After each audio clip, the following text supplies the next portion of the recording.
Living alone. 17 truths they don't tell you. Living alone is often portrayed as a peaceful escape, a sanctuary of independence and freedom. But beneath the surface of solitude lies a layered experience that reshapes your habits, emotions, and identity. The transition from shared life to solitary living is more than a change of address. It's a psychological transformation that few people prepare you for.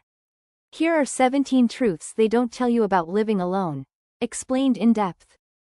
1. Coming home to silence. Feels strange at first. When you first start living alone, the silence is deafening. No laughter, no footsteps, no, "How was your day?" You walk into a space that doesn't greet you back. Psychologically, humans are wired for connection. Sudden isolation can feel unnatural, even disorienting. But over time, this silence becomes sacred. It becomes the blank canvas where your thoughts can finally breathe. 2. There's no one to cook for you, and that hurts more than expected. After a long, exhausting day, you open the fridge and realize no one's prepared anything. It's not just about food, it's about care, comfort, and routine. Having to cook for yourself when you're emotionally or physically drained is a new level of adulting. It tests your willpower and discipline. Eventually, though, this ritual becomes your self-care. Cooking becomes less of a chore and more of an act of self-love.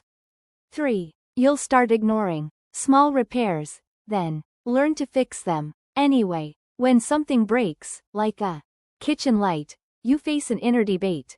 Do I fix it or ignore it? There's no one else to nudge you or take the lead. This moment tests your initiative.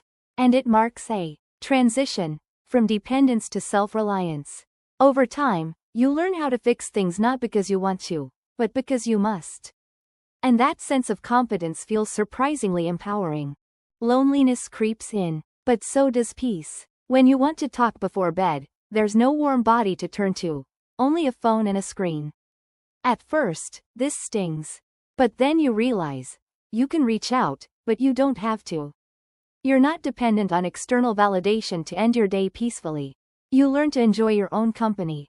And that's powerful. You'll discover the beauty of real quiet. Living alone introduces you to a different kind of silence, not the silence of absence, but the silence of peace. No one's arguing in the background. No one's interrupting your thoughts. It's just you, your fan humming softly, and the freedom to exist without noise. This kind of quiet heals the nervous system.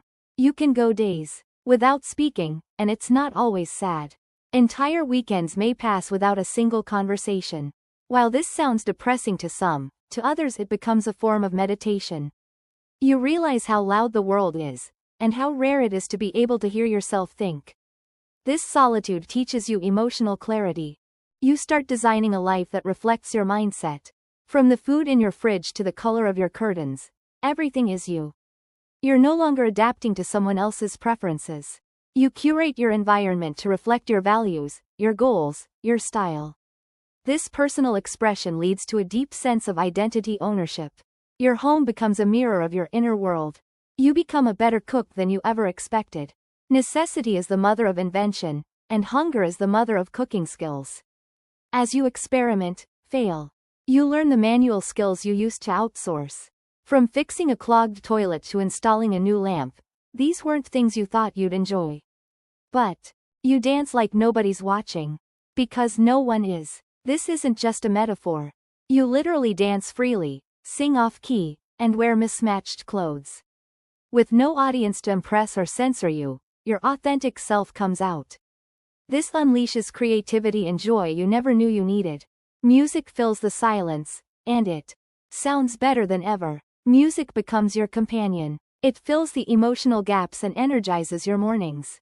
You realize that without others to influence your choices, your playlist reflects your soul. You hear the lyrics differently, because now, they're just for you. You build stronger, more intentional friendships. Living alone means you must choose to connect. You schedule meetups. You reach out first. This conscious effort filters out superficial bonds and strengthens real friendships. You don't just hang out, you connect. Your entertainment becomes more personal and meaningful. Instead of scrolling for hours in a crowd of roommates, you choose your downtime carefully. movies that move you, crafts that relax you, books that expand you. Living alone filters out distractions and deepens your experiences. You learn to self-soothe. There's no one to comfort you on bad days. So you learn how to be your own safe place, whether through journaling, meditation, music, or simple rituals. Emotional independence doesn't mean being numb.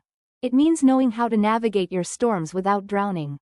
You become more responsible, because there's no backup. Nobody else will wash the dishes. Nobody will remind you to pay bills or take out the trash. Living alone demands responsibility, and rewards you with maturity. You become the manager of your life.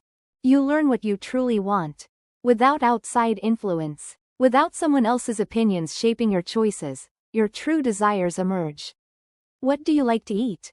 How do you like to spend Sundays? This clarity is the foundation of self-awareness, a priceless gift. Eventually, you fall in love with it. It doesn't happen on day one. But eventually, the solitude becomes sacred. You begin to love your space, your routines, your silence.